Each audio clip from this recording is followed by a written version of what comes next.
అందరికీ నమస్తే. నేను మీ ప్రియ. మన ఎస్హెచ్ ముచ్చట్లకి స్వాగతం. ఈ రోజు మన వీడియోలో ముందుగా అనుకున్నట్టే స్టార్ ఫ్రూట్స్ అయితే కోసాను కదండి, గార్డెనింగ్ ఛానల్లో అయితే పెట్టాను కదా. సో ఇప్పుడు ఆ స్టార్ ఫ్రూట్స్ తోనే నేను పచ్చడి అయితే చేయబోతున్నాను. పిల్లలు చాలా ఇష్టపడి తింటారు ఆ పచ్చడి అయితే. సో ఇలా మనం తయారు చేసి పెట్టుకుంటే చక్కగా పచ్చడి అయితే నిల్వ ఉంటుందండి. ఫ్రిడ్జ్ లో కూడా మనం స్టోర్ చేసుకోవచ్చు. 3-4 మంత్స్ వరకు బాగుంటది అనమాట. అయితే మా ఇంట్లో ఇలాంటి పచ్చళ్ళు పెట్టేటప్పుడు అయితే 3-4 డేస్ కంటే ఎక్కువైతే ఉండదండి. సో పిల్లలు ఇష్టపడి తింటారు కాబట్టి. అయితే ఇవన్నీ కూడా నేను కడిగేసి పెట్టానండి చక్కగా ఇవన్నీ కూడా.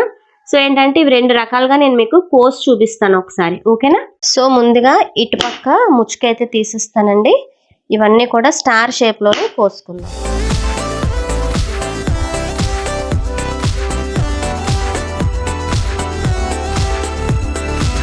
ఈ మధ్యలో పిక్కలు ఉన్నాయి కదా, మనం ఇలాగా రిమూవ్ చేసేసుకోవచ్చు, ఓకేనా. చూస్తున్నారు కదా, ఇలా రిమూవ్ చేసుకొని పక్కన పెట్టేసుకోవచ్చు. సో ఇలా మనం చక్కగా నక్షత్రాలలాగా ఇవన్నీ కూడా మనం కోసేసుకుందాం అండి. అయితే ఇంకో మోడల్ కూడా చూపిస్తాను, అవి కూడా ఎలా కోసాను అనేది మీకు చూపిస్తాను చూడండి. సో ఇవన్నీ కూడా ఇన్ని ముక్కలు అయితే కోసుకున్నాం కదా, ఇది కూడా పొడవుగా కోస్తానండి. అయితే అటు ఇటు కూడా ముచ్చుకైతే తీసేస్తున్నాను.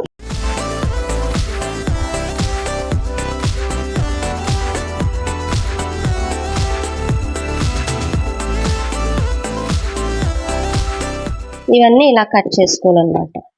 అవి స్టార్ షేప్ లో వచ్చాయి కదా, ఇవైతే ఇలా పొడవు పిక్కలు చూసారు కదా, ఇలా మధ్యలో వచ్చిన పిక్కల్ని ఇలాగా రిమూవ్ చేసుకోవడమే, ఓకేనా. మిగతా అన్ని కూడా ఇలాగా కోసేసుకున్నాను, ఓకే. సో ఇలా అయితే అన్ని ముక్కలు కోసేసుకున్నానండి. ముక్కలన్నీ మనం కోసేసుకున్న తర్వాత ఇప్పుడు మనం చక్కగా ఆవకాయ అయితే కలుపుకోవచ్చు అనమాట. సో ఇవన్నీ కూడా మనం 2 రకాలుగా మనం ఇవన్నీ కోసుకున్నాం కదండి. ఇక్కడతో మనకి కటింగ్ ప్రాసెస్ అయితే అయిపోయింది అనమాట. ఇలా మనకి సీజన్ లో దొరికే ఫ్రూట్స్ తోని మనం ఇలా ఆవకాయ పట్టించుకుంటే చాలా బాగుంటది, తినడానికి బాగుంటది అనమాట. అలాగే అన్ని ఫ్రూట్స్ టేస్ట్ చూడాలని చెప్తాను కదండి, ఈ ఫ్రూట్ మటుకు చక్కగా పచ్చడి పెట్టుకుంటే చాలా బాగుంటది అనమాట. అయితే స్టార్ ఫ్రూట్స్ ముక్కలు అయితే ఇన్ని వచ్చినాయి కదండి, మీకు కొలత ప్రకారం అయితే చెప్తాను నేను. దాని ప్రకారం చేసుకుంటే మనకి చాలా బాగుంటది అనమాట. అయితే ఈ కప్పుతోని ఎన్ని కప్పులు వేస్తున్నాను అనేది మీకు చూపిస్తాను. దాన్ని బట్టి మనం ఉప్పు, కారం, అలాగే మెంతి పౌడర్ వేసుకోవచ్చు అనమాట, ఓకేనా.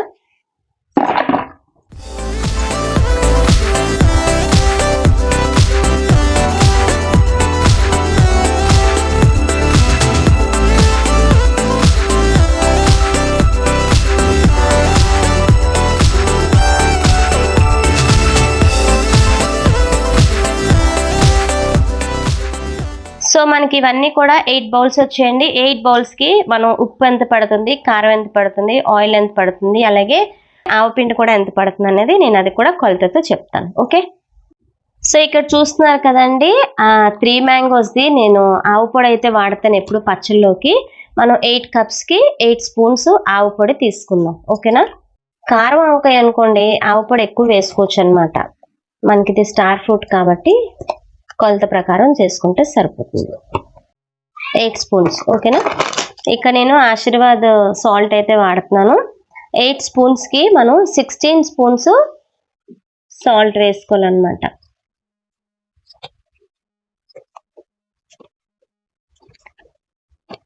చూసారు కదా, 16 స్పూన్స్ సాల్ట్ అయితే వేసేసాను. ఇప్పుడు మనం కారం వేసుకోవాలి. అలాగే ఇక్కడ చూస్తున్నారు కదండి, ఆశీర్వాద్ చిల్లీ పౌడర్ అన్నమాట. చాలా బాగుంటది పచ్చళ్ళకైతే. మనం ఆవపిండి అయితే 1 స్పూన్ వేసుకున్నాం కదండి, దానికి డబుల్ సాల్ట్ వేసుకున్నాం.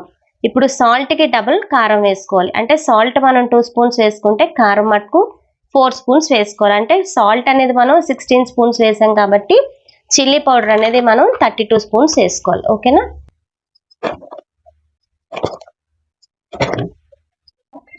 (31, 32 స్పూన్స్ అయితే కారం వేసేసాను. ఇంకా మనం ఇప్పుడు ఆయిల్ పోసుకోవడమేనండి. 2 స్పూన్స్ టర్మరిక్ పౌడర్ అంటే పసుపు వేసుకుంటే సరిపోతుంది అనమాట, ఓకేనా. 2 స్పూన్స్ పసుపు వేస్తున్నానండి. ఇక్కడ చూస్తున్నారు కదండి, ఫ్రీడమ్ గ్రౌండ్నట్ ఆయిల్ అయితే వాడుతున్నాను నేను. పల్లి నూనె అయితే భలే ఉంటదండి పచ్చళ్ళకి, టేస్ట్ కూడా చాలా బాగుంటది అనమాట.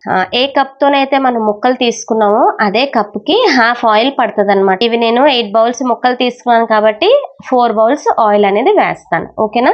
సో ఇలాంటి బౌల్స్ తో ఆయిల్ 4 బౌల్స్ వేసుకోవాలన్నమాట. నాకు ఇక్కడ భార్గవి అయితే హెల్ప్ చేస్తుందండి.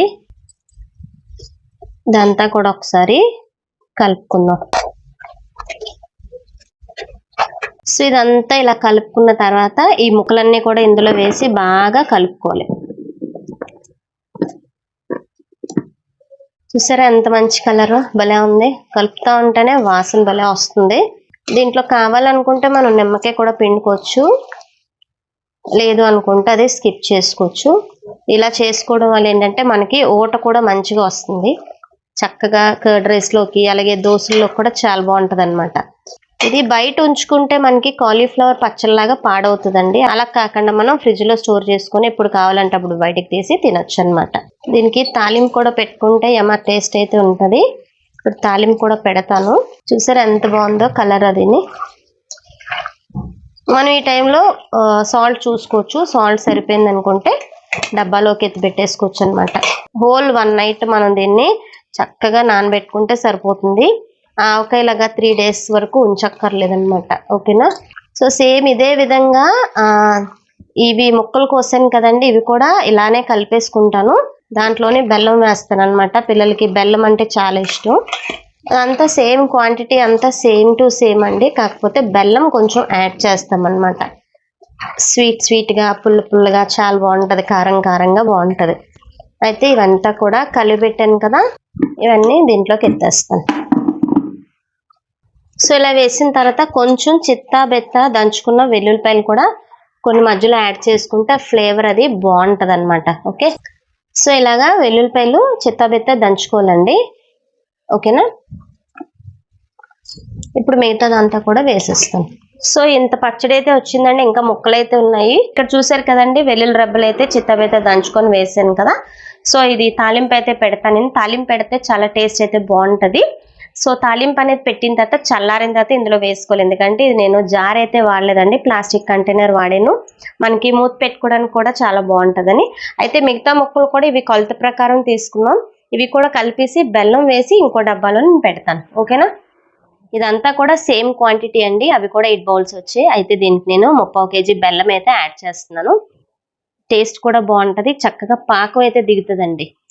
ముందుగానే కోరి పెట్టుకున్నాను అనమాట బెల్లం అంతా కూడా. సో ఇదంతా కూడా మనం కలిపేద్దాం. మీరు కూడా ట్రై చేయండి. ఇలాగా ఒకసారి ట్రై చేసి నాకు కామెంట్ చేయండి ఎలా ఉన్నది ఏంటనేది. నేను ఎప్పటికప్పుడు ఇలా స్టార్ ఫ్రూట్స్ దొరికినప్పుడు ఇలా పచ్చడి అయితే పెడతాను. పిల్లలు చాలా ఇష్టపడి తింటారు అనమాట. సో మామూలుగా తినమంటే కొంచెం పుల్లగా ఉంటది కాబట్టి వాళ్ళు ఇంట్రెస్ట్ చూపించరు. కొంతమంది ఏంటంటే కట్ చేసుకొని ఉప్పు కారం పెట్టుకొని తింటారు. అలా అస్తమానం మనం తినలేం కాబట్టి ఇలా మనం దొరికినప్పుడల్లా మనం ఇలా రకరకాలుగా పచ్చడి చేసుకుంటే బాగుంటది అనమాట. సో బెల్లం వేసాను కాబట్టి కొంచెం ఒక్క 2-3 minutes టైం అయితే పడుతుంది అదంతా కరగడానికి. అప్పుడు ముక్కలు అనేది మనం దీంట్లోనే కలిపేసుకుందాం. ఓకేనా. గుమాయించేస్తుందండి. కారం కదా, ఎంత బాగుందో చూసారా ముద్ద. నిజంగా ఇలా అన్నం పెట్టుకొని వేడి అన్నం ఇలా కలుపుకొని తినేయచ్చు అనమాట. అంత బాగుంది. అయితే ఇందాక ఉప్పు కూడా చూసాను సరిపోయింది. ఇప్పుడు కూడా ఒకసారి చూసి ఉప్పు కూడా సరిపోయిందని ఈ ముక్కలు ఇందులో కలిపేసుకున్నాం. ఇవి కూడా 8 bowls వచ్చాయి, అందుకే సేమ్ కొలత అనమాట. దీనికైతే తాలింపు పక్కర్లేదండి. చక్కగా బెల్లం వేసాం కాబట్టి ఊట దిగిపోతుంది. కారం ఆవకాయకైతే తాలింపు పెట్టుకోవచ్చు, దీనికైతే అక్కర్లేదనమాట. ఓకేనా. పచ్చడి అయ్యేలోగా మా పెట్స్ అన్ని లేచిపోయినాయి, లేకపోతే ఈ పాటికి హడావిడి చేసేసాను. లేచిని ఒక్కొక్కటి వస్తున్నాయి అనమాట. ఫుడ్ టైం అయింది కాబట్టి నాది కూడా ఎండింగ్ వచ్చేసింది. ఇంకా ఎంత స్పైసీగా కనిపిస్తుంది చూసారు కదా ఆవకాయ. మనం బయట మట్టుకు అస్సలు వదిలేయకూడదండి. ఇది ఆవకాయలా కాదు కాబట్టి మనం ఫ్రిడ్జ్ లోనే స్టోర్ చేసుకోవాలి దీన్ని. ఓకేనా. మళ్ళీ మీరు ట్రై చేసి పాడైపోయింది అని అనకూడదు. అందుకనే ముందుగా చెప్తున్నాను, దీన్ని ఫ్రిడ్జ్ లోనే స్టోర్ చేసుకోవాలి. ఓకే. ఎంత బాగుందో కదా, కలర్ఫుల్ గా భలే ఉంది. చక్క వేడన్నంలో కలుపుకొని తినచ్చు. కాకపోతే ముక్క అనేది కొంచెం ఒక 1 day అన్న ఊరితే బాగుంటది అనమాట. చాలా టేస్టీ ఉంటది ముక్క అయితే. సో 1 day వరకు మనం అట్టే వదిలేద్దాం. ఓకేనా. దీంట్లో కూడా వెల్లుల్లిపాయ రెబ్బలు చక్కగా చిత్తాబెత్త దంచుకొని వేసుకోవచ్చు అనమాట. ఆ వెల్లుల్లిపాయ అందులో ఊరుతుంది కదండి, భలే ఉంటది టేస్ట్ అయితే. తాలింపు అయితే పెట్టేసుకున్నాం అండి. తాలింపులో ఏంటంటే కొంచెం మెంతులు, ఆవాలు, జీలకర్ర, కొంచెం ఎండుమిరపకాయలు, కరివేపాకు వేసుకుంటే టేస్ట్ అయితే సూపర్గా ఉంటుంది అనమాట. సో అయితే ఇదంతా ఒకసారి మనం ఇలాగా కలిపేసుకొని పక్కన పెట్టేసుకోవడమే. ఓకేనా? ఊరిన తర్వాత ఎలా ఉన్నది అనేది మీకు చూపిస్తాను. ఓకే, గుమ్మగుమ్మలాడుతుంది వాసన అయితే. చూద్దాం. ఇక్కడ చూడండి, ఈ ఆవకాయ అయితే బెల్లం వేసాం కదా, ఇదైతే ఇంకా నిగనిగలాడుతుంది. వెంటనే వేడానంలో కలుపుకొని తినాలనిపిస్తుంది. చక్కగా సాల్ట్ ఇవన్నీ కూడా చక్కగా సరిపోయండి. మీరు కూడా ఒకసారి ట్రై చేయండి. ఓకే ఫ్రెండ్స్, అయితే మళ్ళీ వచ్చే వీడియోస్లో మిమ్మల్ని కలుసుకుంటాను. అంతవరకు నేను సెలవు తీసుకుంటానండి. మరి ఉంటాను. సమస్తలోక సుఖినో భవంతు.